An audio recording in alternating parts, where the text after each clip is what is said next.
ओम शांति। आज 5 नवंबर 2022। आज की साकार मुरली रंगीन बड़े बड़े अक्षरों में पढ़ें, सुने और मंथन करें। आज की मुरली का सार, मीठा मीठा बाबा कहते, मीठे बच्चे तुम्हें गृहस्थ व्यवहार में रहते सभी से तोड़ निभानी, सभी से तोड़ निभाना है। एक बार बेहद का संन्यास कर 21 जन्मों की प्रारब्ध बनानी।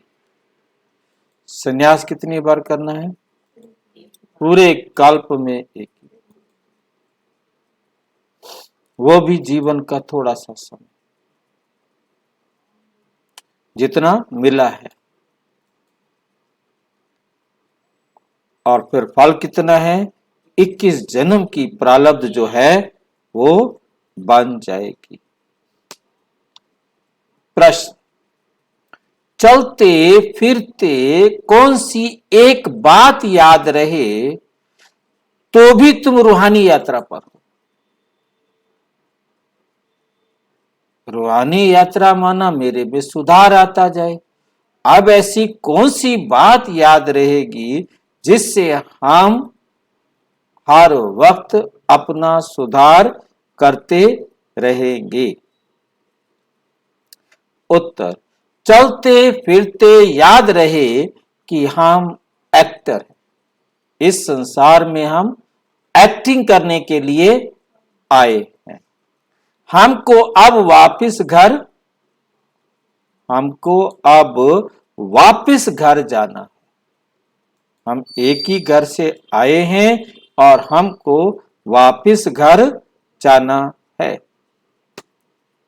बाप यही याद दिलाते हैं, बच्चे मैं तुम्हें वापस ले जाने आया हूं। इस स्मृति में रहना ही मन मना भव मध्याजी भाव है। मैं आत्मा हूं, अब मुझे घर जाना है। ये स्मृति में रहना ही मन मना। क्योंकि बार बार घर किसको जाना है? घर मुझ आत्मा को जाना है। इस शरीर को तो जाना नहीं है। तो आत्मा जाएगी तभी जब वो पवित्र होगी।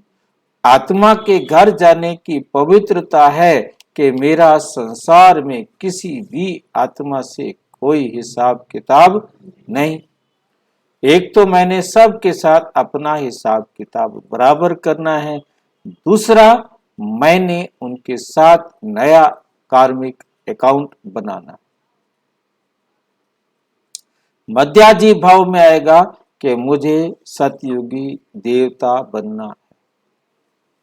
जब ये याद रहेगा कि मुझे विष्णु चतुर्भुज बनना है, मुझे स्वर्ग का देवता बनना है, तो ऑटोमेटिक हम अपने में सुधार करते रहेंगे।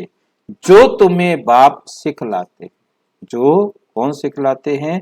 बाबा सिखलाते हैं।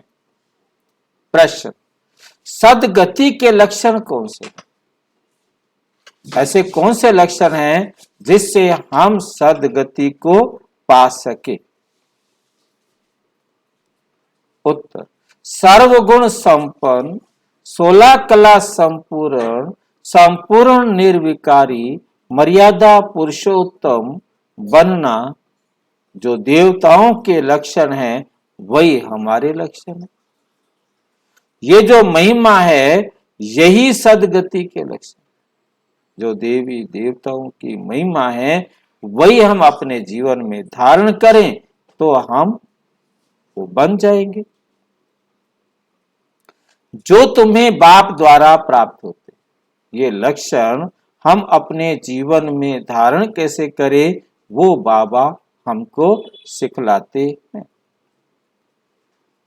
गीत, धीरज धर मनुआ, तेरे सुख के दिन आए कि आए।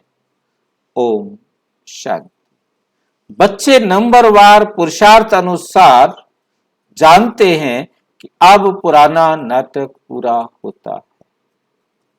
अब पुराना नाटक पूरा होता है। दुख के दिन बाकी कुछ घड़ियां हैं। दुख के दिन बाकी कुछ घड़ियां हैं और फिर सदा सुखी सुख होगा। कुछ दिन ये दुख की घड़ियां हैं, फिर सदा क्या रहेगा? सुखी सुख होगा। जब सुख का पता पड़ता है तब समझा जाता है ये दुख धाम है। दोनों में बहुत अंतर है। अभी सुख के लिए तुम पुरुषार्थ कर रहे हो अथवा श्री मत पर चल रहे हो। कोई को भी ये समझाना बहुत सहज, कोई को भी ये समझाना बहुत सहज है। अभी बाबा के पास जाना है, बाबा लेने आया है। गृहस्थ व्यवहार में रहते कमल फूल समान पवित्र रहना। तोड़ जरूर निभाना है, तोड़ जरूर निभाना है। इसका क्या मतलब है? तोड़ जरूर निभाना है। यहां भाई बहनों को बहुत कंफ्यूजन होता है। क्या मतलब ले हम इसका? उनको हमने छोड़ना नहीं है। हाँ, बाबा की श्रीमत के आधार पर ही तोड़ निभाना। ये नहीं कि भी वो जैसा कहें, उनका कोई मतलब नहीं है। बाबा की श्रीमत पर, क्योंकि कमल फूल समान न्यारा और प्यारा रहकर तोड़ निभाना माना रहना उनके साथ है। परंतु जैसे कमल उनके अपने कीचड़ में रहते हुए, अपने परिवार के साथ रहते हुए न्यारा रहता है, हमें न्यारा रहना माना हमें चलना सिर्फ बाबा की श्रीमत पर। अगर तोड़ ना निभाया तो जैसे सन्यासियों मिसल हो गए। जो तोड़ नहीं निभाते उनको निवृत्ति मार्ग अथवा सन्यासी हठ योगी कहा जाता है। उनका है निवृत्ति मार्ग। वो हठ करके घर छोड़कर चले जाते हैं कि साथ रहकर हम पवित्र नहीं रह सकते, इसलिए वो छोड़कर चले जाते। अभी भगवान राजयोग सिखलाते हैं जो हम सीखते हैं। भारत का धर्म शास्त्र है गीता। भारत का धर्म शास्त्र है गीता। सन्यासियों का है हठ योग। सन्यासियों का है हठ योग। घर बार छोड़ जंगल में चले जाते हैं जाना, उन्हों को जन्म बाय जन्म सन्यास करना पड़ता है। जन्म बाय जन्म सन्यास करना पड़ता है। तुम गृहस्थ व्यवहार में रहते एक बार सन्यास करते हो, फिर 21 जन्म उनकी प्रारब्ध पाते, बाकी जन्म नहीं मिलती। ऑटोमेटिक मिलेगी परंतु उतनी नहीं। उन्हों का हद का सन्यास, तुम्हारा है बेहद का सन्यास। तुम्हारे राजयोग का तो बहुत गायन है। भगवान ने राजयोग सिखाया था, गीता में भी ये है। परंतु वंडरफुल बात है, राजयोग जिक्र है गीता में, परंतु क्या है ये कोई नहीं। ज्ञान योग, बुद्धि योग, कर्म योग और राज, ये वर्णन है। भगवान ऊंचे थे, ऊंचे को ही कहा जाता है। श्री कृष्ण भगवान हो ना सके, श्री कृष्ण भगवान हो ना सके। बेहद का बाप है ही निराकार, बेहद की बादशाही वही दे सकते हैं। यहाँ गृहस्थ व्यवहार से नफरत नहीं की जाती, यहाँ गृहस्थ व्यवहार से नफरत नहीं की जाती है। बाप कहते हैं ये अंतिम जन्म गृहस्थ व्यवहार में रहते पवित्र बनो। पतित पावन कोई सन्यासी को कह नहीं सकते, मतलब किसी भी सन्यासी को मतलब पवित्र जन्म नहीं कह सकते। पतित पावन, पावन पवित्र होगा तो पतित पावन कोई सन्यासी को कह नहीं सकते, क्योंकि खुद ही पवित्र नहीं बने। बाबा की श्रीमत पर पवित्र बनेंगे तब, तो पतित पावन नहीं कह सकते। वे भी पावन दुनिया चाहते हैं, हमें पावन दुनिया मिले। वे दुनिया है एक, वे दुनिया है एक, जिसके लिए पतित पावन बाप को बुलाते हैं। जिसके लिए क्या करते हैं? पतित पावन बाप को बुलाते हैं, जबकि वे गृहस्थ व्यवहार में ही नहीं। जो सन्यासी हैं जंगल में रहते हैं, गृहस्थ व्यवहार में नहीं रहते, फिर भी पतित पावन परमात्मा को बुलाते। तो देवताओं को भी नहीं मानेंगे हम, उनको नहीं कहेंगे। वो जो पतित पावन को बुला रहे हैं इसका मतलब वो पावन नहीं है। यदि सन्यासी पावन होते तो फिर पतित पावन परमात्मा को क्यों बुलाते? अच्छा, अब देवताओं को भी नहीं मानेंगे। वे कभी राजयोग सिखला ना सके, ना बाप कभी हाठी योग सिखला सके। ये समझने की, क्या समझने की बात है कि बाप हाठी योग नहीं सिखा सकता और देवी देवता राजयोग नहीं सिखा सकते। इसमें क्या समझने वाली बात है? क्यों नहीं सिखाते? जो है वो हमेशा के लिए, तो बाबा क्यों नहीं सिखा सकते हाठी योग? बाबा हाठी योग का कुछ फायदा नहीं है ना, कुछ लाभ नहीं है, आत्मा में सुधार तो आएगा नहीं। हठ योग सिखाने वाला शरीरधारी होना चाहिए। जो शरीरधारी नहीं है वो कैसे सिखाएगा हठ योग? क्योंकि हठ तो शरीर के साथ किया जाता है। हाँ, उसके पास शरीर है ही नहीं तो वो सिखाएगा कैसे? वो है ही बिना शरीर का, तो वो हमें जो कुछ बिना शरीर वो सब है, मतलब वो तो परम आत्मा है, वो शरीरों के साथ उसका कुछ है ही नहीं, क्योंकि उसके पास अपने पास शरीर नहीं है, इसलिए वो हठ योग नहीं सिखा सकता। और बाकियों के पास शरीर है, वो राजयोग नहीं सिखा सकते। राजयोग शिव बाबा सिखा सकते। बाकी जिसने भी देह धारण कर ली, आज बाबा ने ये लाइन लगा दिया है कि जिसने भी देह धारण कर ली वो राजयोग नहीं सिखा सकता, क्योंकि राजा बनना है आत्मा को, और जो देहधारी हैं वो सब अपने को देह समझते हैं, वो अपने आप को आत्मा समझते नहीं। जब आत्मा समझते हैं तो सत्युग त्रेता होता है, वहां सिखाने की सीखने की जरूरत नहीं। और जब देह समझ लिया तो सिखाए कौन? सिखाने वाला आत्म अभिमानी चाहिए। तो परमात्मा ही एक आत्म अभिमानी है, वही जो है सिखा सकता है। कोई भी देवता, क्योंकि सारे देवता क्या हैं? देहधारी हैं, वो राजयोग नहीं सिखा सकते। अब दिल्ली में वर्ल्ड कॉन्फ्रेंस होनी है, वहां ये समझाना है, लिखत में देना है, लिखत में होगा तो सब समझ जाएंगे। लिखत में होगा तो सब समझ जाएंगे।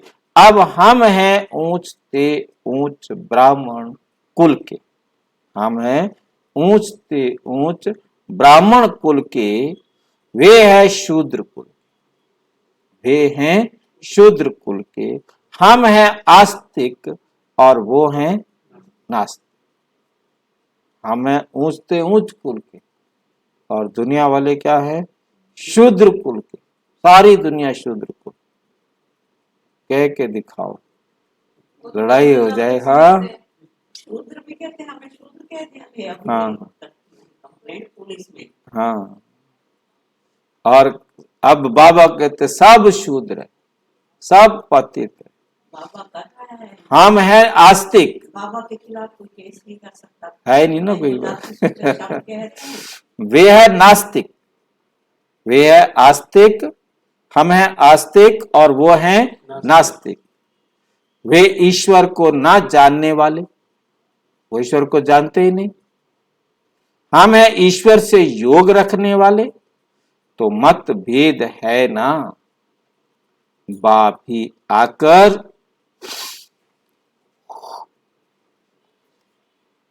आस्तिक बनाते हैं। बाप ही आकर क्या करते हैं, आस्तिक बनाते हैं।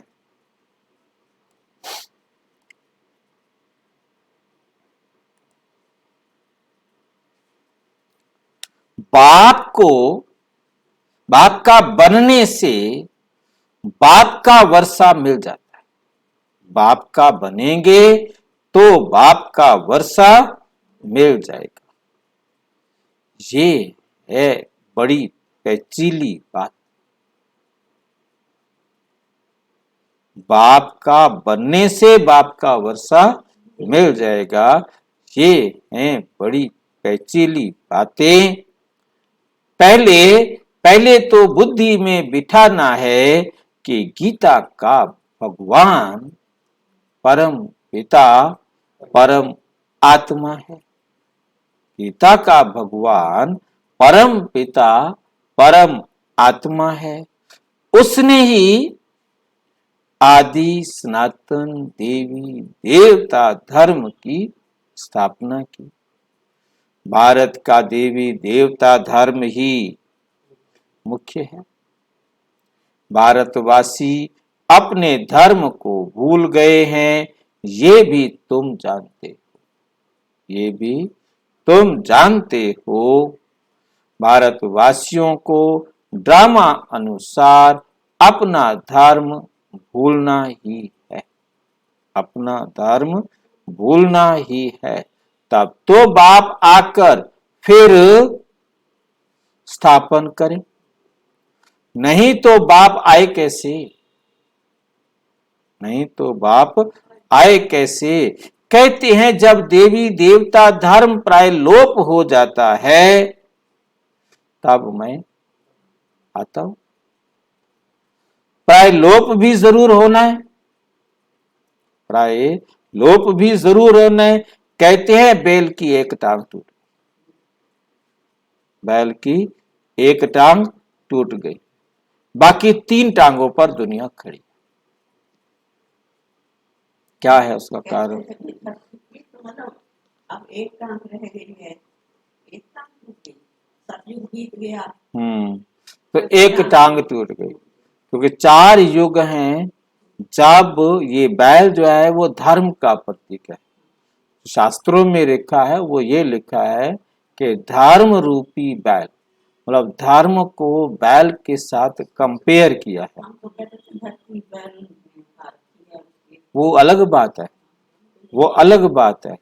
मतलब धरती का बैल, मतलब धरती को बैल ने सींग पर उठा रखा है, वो अलग बात है। जब वो सींग बदलता है तो भूकंप आता है, हालन आता है, ठीक है? वो इसलिए है कि बेचारा एक सींग पर उठाए थक जाता है, तो जब वो सींग हटाता है तो धरती में क्या आता है, भूकंप आता है, इसलिए धरती कांपती है, ठीक है। परंतु ये जो दूसरी बात है ये अलग है। धर्म रूपी बैल की एक टांग टूट जाती है जब धारणा एक हिस्सा खत्म हो जाती है, या 1/4 हिस्सा खत्म हो जाती है, 3 हिस्से रह जाती है, तब उसे कहा जाता है त्रेता युग।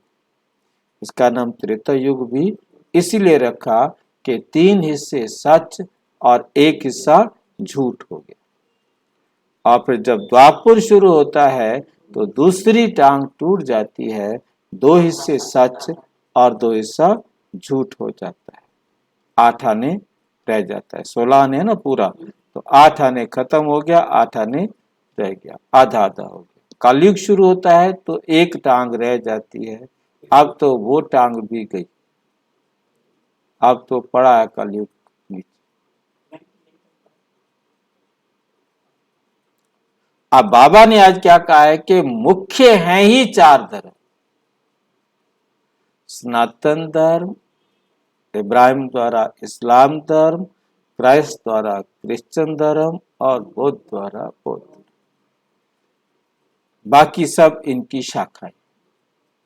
तो आदि सनातन धर्म खत्म हो गया तो बाकी 3 धर्म खड़े। मुख्य हैं ही 4 धर्म। अभी देवी देवता धर्म की टांग टूटी हुई है, अर्थात वे धर्म गुम हो गया है, इसलिए बढ़ के झाड़ का मिसाल देते हैं। फाउंडेशन सड़ गया है, बाकी टाल टालियां खड़ी हैं, तो इनमें भी फाउंडेशन देवता धर्म का है नहीं, बाकी मठ पंथ आदि बहुत खड़े। तुम्हारी बुद्धि में अब सारी रोशनी है। बाप कहते हैं तुम बच्चे इस ड्रामा के राज को जान गए हो। तुम बच्चे इस ड्रामा के राज को जान गए हो कि सारा झाड़ पुराना हो गया है। कलयुग के बाद सतयुग को आना है जरूर, चक्र को फिरना है जरूर, बुद्धि में रखना है कि अब नाटक पूरा हुआ।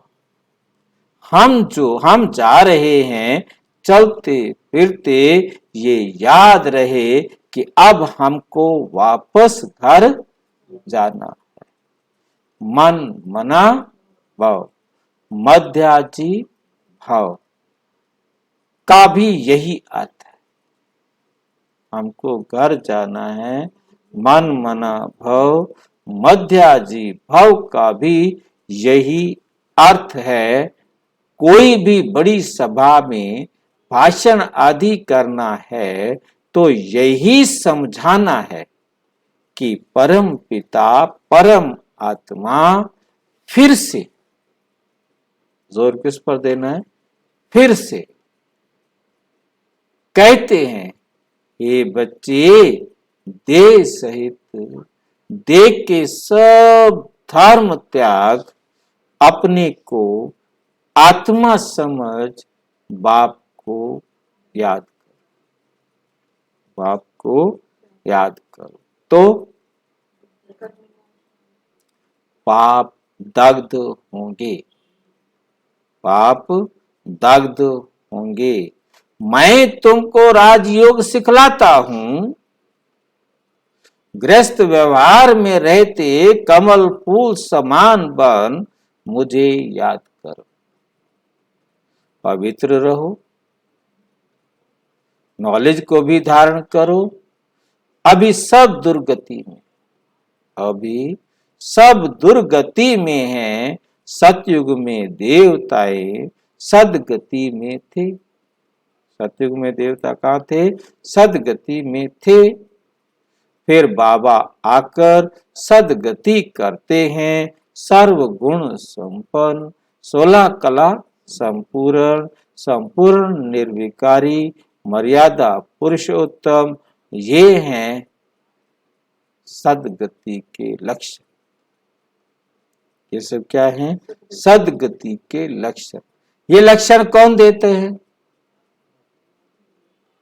शिव बाबा बाप।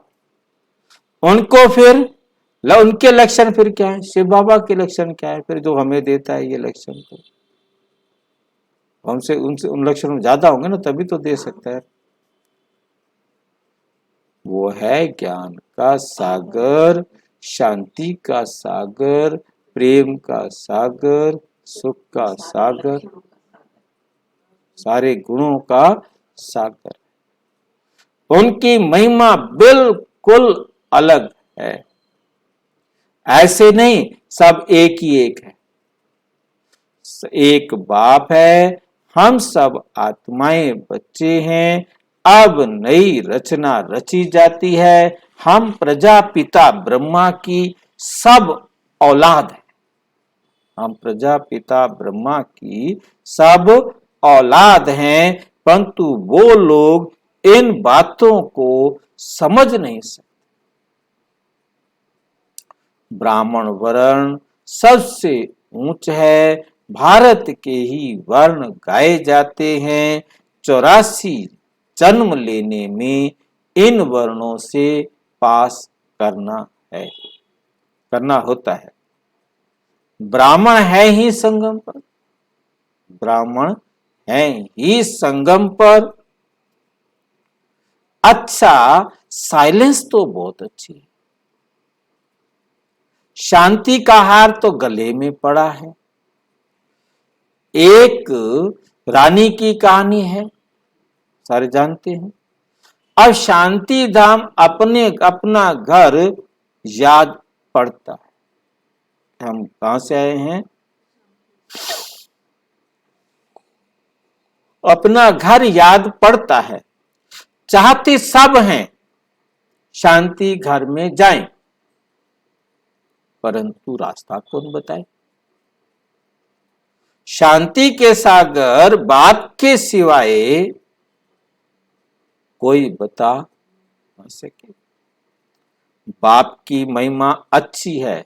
शांति का सागर, आनंद का सागर, मनुष्य सृष्टि का बीज रूप। कितना रात दिन का फर्क है, कितना रात दिन का फर्क है। कृष्ण को सृष्टि का बीज रूप कह ना सके। बाप की महिमा ही अलग है। सर्वव्यापी कहने से महिमा सिद्ध नहीं। सर्वव्यापी कहने से महिमा सिद्ध नहीं होती। ऐसे भी नहीं कि परमात्मा बैठ अपनी पूजा करेंगे। परमात्मा सदैव पूज्य है। वे कभी पुजारी नहीं बनता। वे कभी पुजारी नहीं बनता। ऊपर से जो भी आते हैं वे पूज्य से पुजारी बनते हैं। वे पॉइंट्स तो बहुत हैं, पॉइंट्स तो बहुत हैं। अब देखो, आते तो कितने ढेर है, आते तो कितने ढेर हैं, परंतु निकलते कोटों में कोई, और कोई में भी कोई।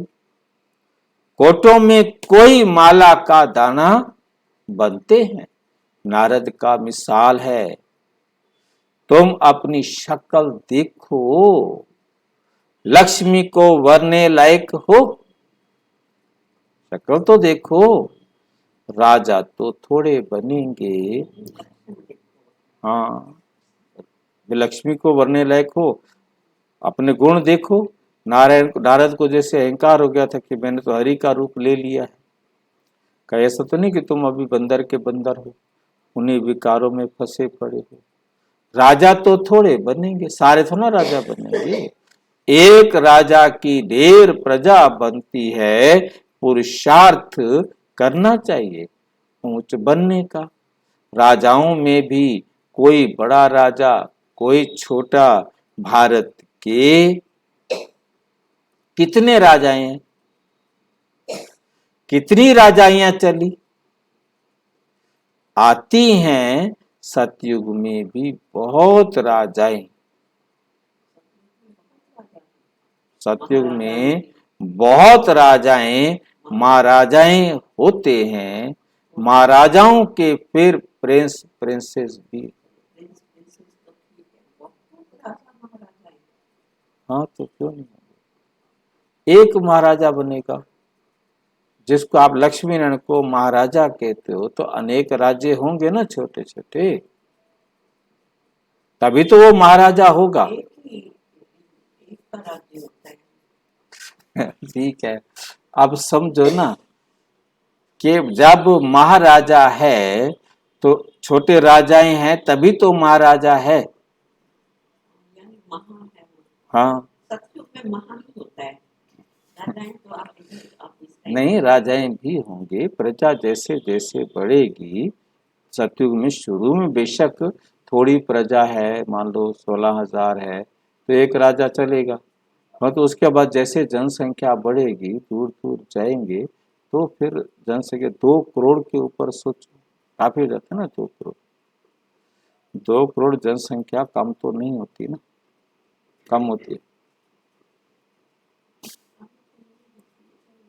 तो उसमें छोटे छोटे राजाएं होंगे, उनमें एक महाराजा होगा, क्योंकि दूर दूर होते हैं ना। अपने जैसे सीएम है, फिर डिस्ट्रिक्ट हो गया, ऐसे छोटे छोटे राजाएं बन जाएंगे। फिर बाद में तो महाराजाएं भी ढेर सारे, फूट तो पड़ेगी पड़ेगी। 25% गिरावट भी तो कम नहीं होती। ये करैक्टर 25% गिर जाए तो कम गिरावट तो नहीं है ना। प्रिंस प्रिंसेस भी होते हैं, उनके पास बहुत प्रॉपर्टी होती है, राजाओं के पास कम प्रॉपर्टी होती है। अभी है प्रजा का प्रजा पर राज्य। अभी राजधानी स्थापन हो रही है, यह है श्री लक्ष्मी नारायण बनने की नॉलेज। उसके लिए ही तुम पुरुषार्थ कर रहे हो।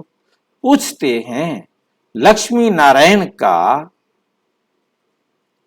पद पाएंगे व राम सीता का। लक्ष्मी नारायण का पद पाएंगे व राम सीता का। सब कहते हैं लक्ष्मी नारायण का।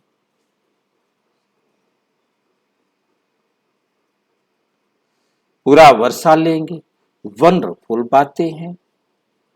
कोई जगह ये बातें नहीं, और कोई जगह बातें ना कोई शास्त्र में है। अब तुम्हारी बुद्धि का ताला खुल गया। अब तुम्हारी बुद्धि का ताला खुल गया है। बाप समझाते हैं, चलते फिरते अपने में अपने को एक्टर समझो। चलते फिरते अपने को एक्टर समझो। अब हमको वापस जाना है। अब हमको वापस जाना है। ये सदैव याद रहे, ये सदैव याद रहे। इसको ही मन मना भव मध्याजी भव कहा जाता है। बाप घड़ी घड़ी याद दिलाते, बाप घड़ी घड़ी याद दिलाते हैं, बच्चे तुमको वापस ले जाने आया। ये है रूहानी यात्रा, ये है रूहानी यात्रा। ये बाप के सिवाय और कोई करा ना सके। भारत की महिमा भी करनी है। ये भारत होलीएस्ट लैंड है। ये भारत जो है क्या है? होलीएस्ट लैंड है, धरती है। सर्व के दुख हरता सुख करता सबके सदगति दाता। सबके दुख हरता सुख करता सबके सदगति दाता बाप का ये बर्थ प्लेस, जन्म स्थान है। वही बाप सबका लिबरेटर भी है। ये बड़े ते बड़ा तीर्थ स्थान है। ये बड़े ते बड़ा तीर्थ स्थान है। भारतवासी भल शिव के मंदिर में जाते हैं, परंतु वे बाप को जानते नहीं। गांधी को जानते हैं, समझते हैं वे बहुत अच्छा था, इसलिए उन पर जाकर फूल चढ़ाते, उन पर जाकर फूल चढ़ाते हैं, लाखों खर्चा करते।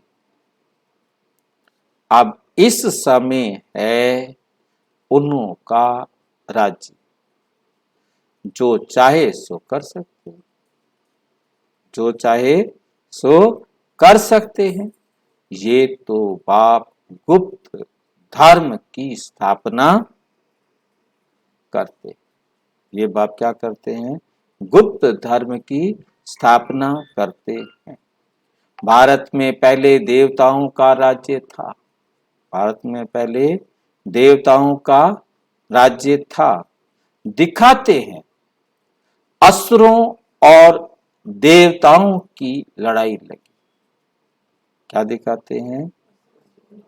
असुरों और देवताओं की लड़ाई लगी, परंतु ऐसी बात है नहीं, परंतु ऐसी बात है नहीं। यहाँ युद्ध के मैदान में माया पर जीत पाई जाती है, माया पर जीत पाई जाती है।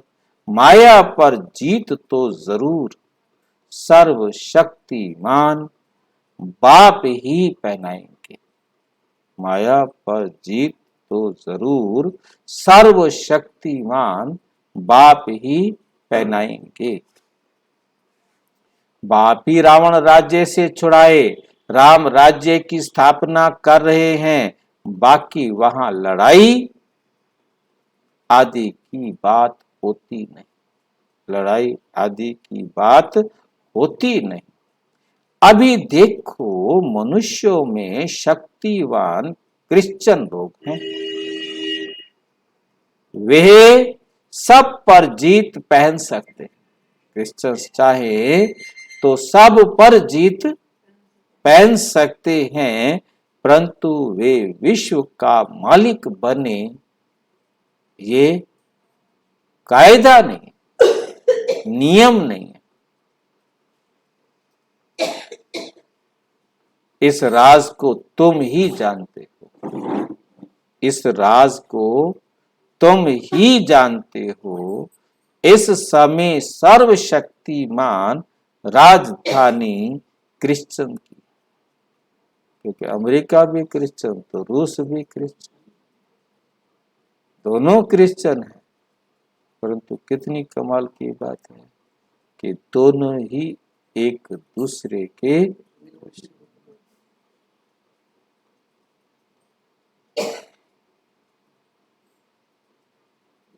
इसमें मुस्लिमों के साथ अब लड़ाई हो रही है। आज बाबा कह रहा है ना कि इस पर वीडियो बनना चाहिए कि दो बिल्ले लड़ेंगे, हाँ, मक्खन तो भारत को मिल जाएगा।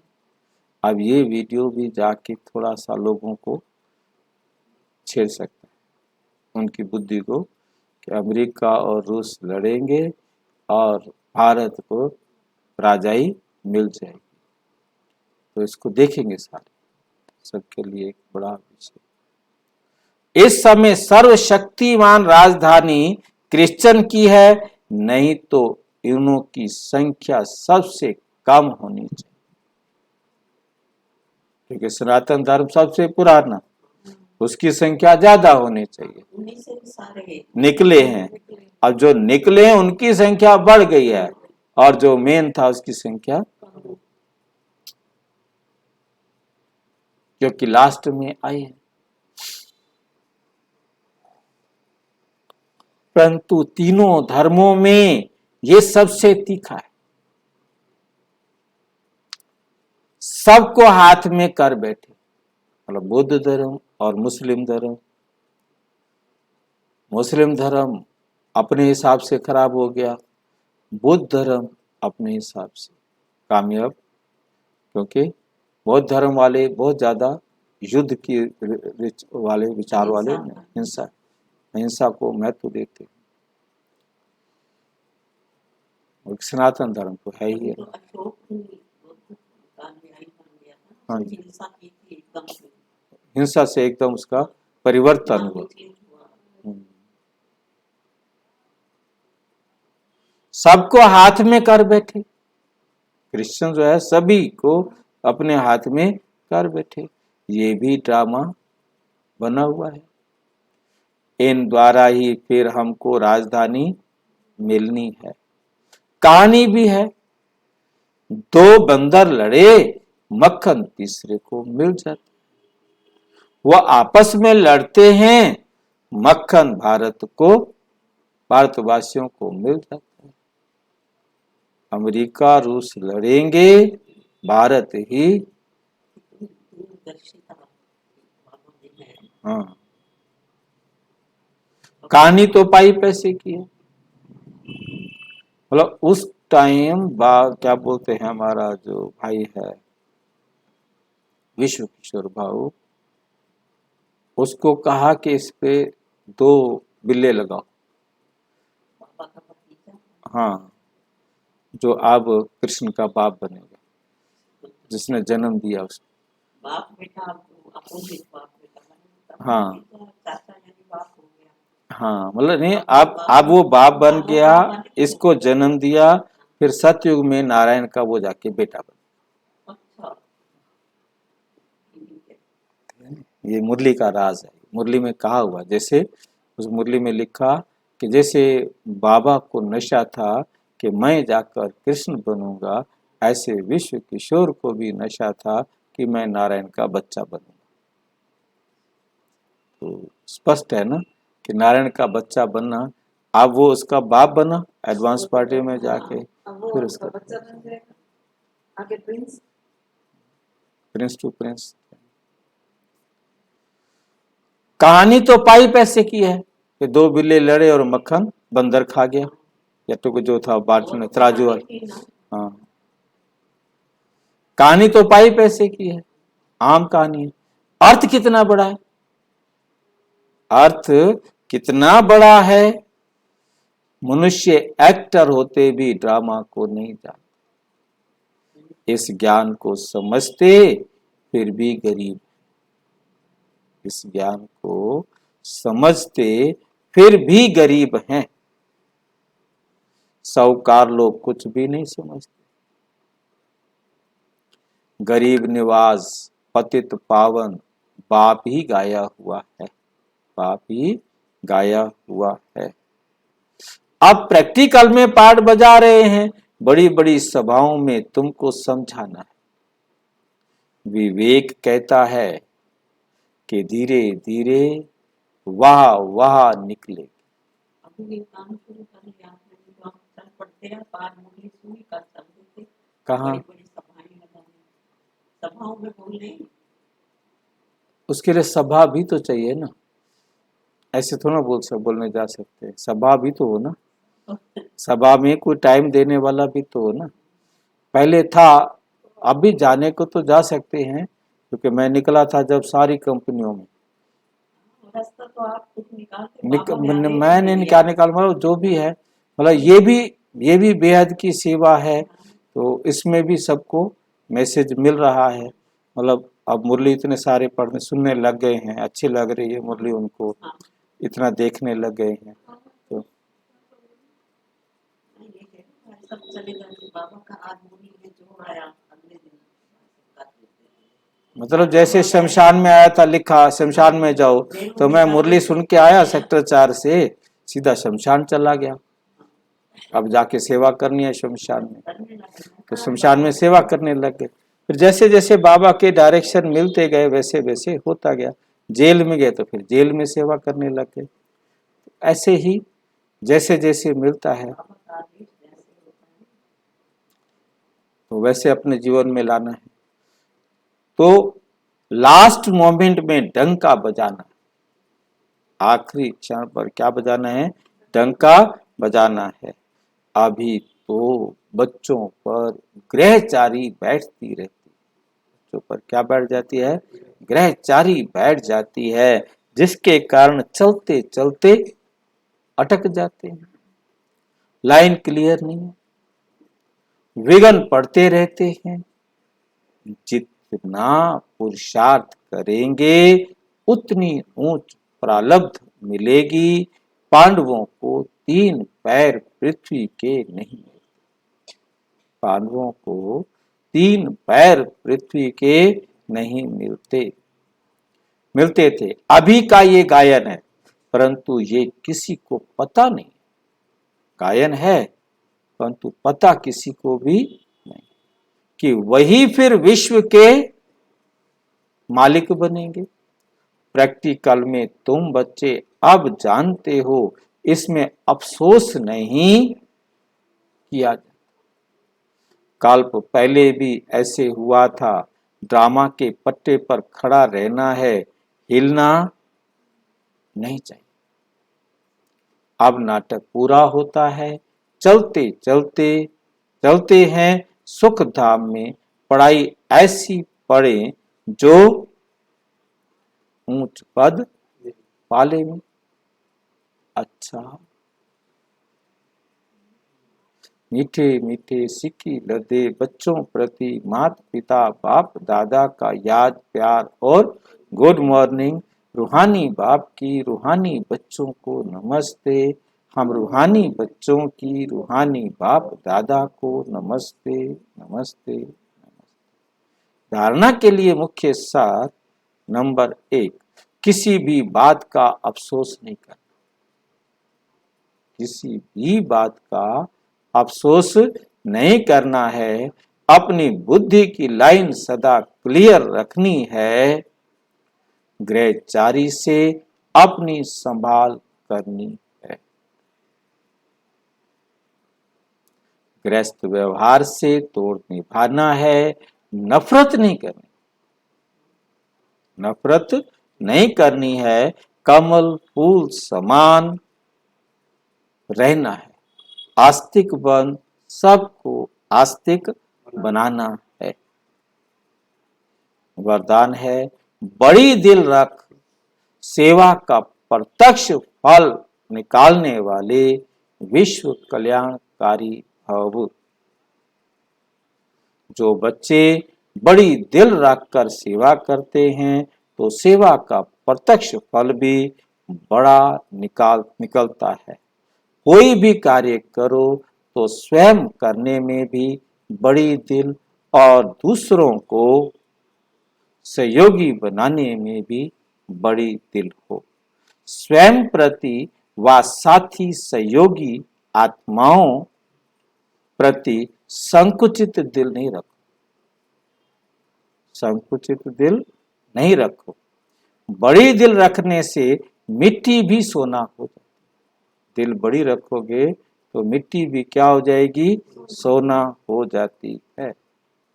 कमजोर साथी भी शक्तिशाली बन जाते हैं। असंभव सफलता संभव हो जाती है। इसके लिए मैं की बलि चढ़ा दो तो बड़ी दिल वाले विश्व कल्याणकारी बन जाएंगे। स्लोगन है, कारण को निवारण में परिवर्तन करना ही शुभ चिंतक बनना है। कारण को निवारण करना ही शुभ चिंतक बनना है। मातेश्वरी जी के अनमोल महावाक्य, तुम मात पिता हम बालक तेरे, तुमरी शरण में सुख घनेरे। अब ये महिमा किसके लिए गाई हुई है? अवश्य परम आत्मा के लिए गायन है, क्योंकि परमात्मा खुद माता पिता रूप में आए इस सृष्टि को अपार सुख देते हैं।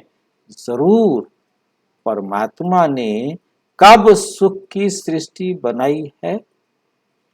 तभी तो उनको माता पिता कहकर बुलाते हैं, परंतु मनुष्यों को ये पता ही नहीं, क्या नहीं पता कि सुख क्या चीज है।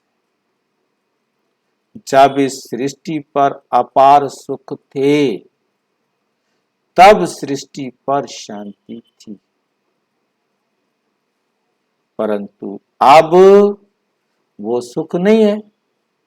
अब मनुष्यों को ये चाहना उठती अवश्य है कि वो सुख हमें चाहिए, वो सुख हमें चाहिए। फिर कोई धन पदार्थ मांगते हैं, कोई बच्चे मांगते हैं, कोई तो फिर ऐसे भी मांगते हैं कि हम पवित्रता पतिव्रता नारी बने, हम पतिव्रता क्या बने, नारी बने। हर एक की चाहना तो सुख की ही रहती है ना, ये नहीं पता सुख वास्तविक कौन क्या है। तो परमात्मा भी कोई समय उन्हों की आश अवश्य पूर्ण करेंगे। तो सतयुग के समय जब सृष्टि पर स्वर्ग है, तो वहां सदा सुख, जहां स्त्री कभी विधवा नहीं बनती। तो वो आश सतयुग में पूर्ण होती है, जहां अपार सुख है। कहा बाकी तो इस समय है ही कलयुग, बाकी तो इस समय है ही कलयुग। तो मनुष्य दुख ही भोगते, कलयुग में तो मनुष्य क्या करेंगे, दुख ही भोगते हैं। बाकी जब मनुष्य अति दुख भोगते हैं, तो कह देते हैं कि प्रभु का भाणा मीठा लागे, प्रभु का भाणा मीठा करके भोगना है। परंतु जब स्वयं परमात्मा आकर हमारे सारे कर्मों का खाता चुकतू करता है, तब ही हम कहेंगे हाँ तुम मात पिता हम बालक। अच्छा, ओम शांति। और विस्तार से जानने के लिए प्रजापिता ब्रह्मा कुमारी ईश्वरीय विश्वविद्यालय के किसी भी सेवा केंद्र पर संपर्क करें। और यदि कोई प्रश्न है तो 9213106986 पर केवल टेलीग्राम करें, 9650692270 पर केवल व्हाट्सएप करें, फोन नहीं। ओम शांति।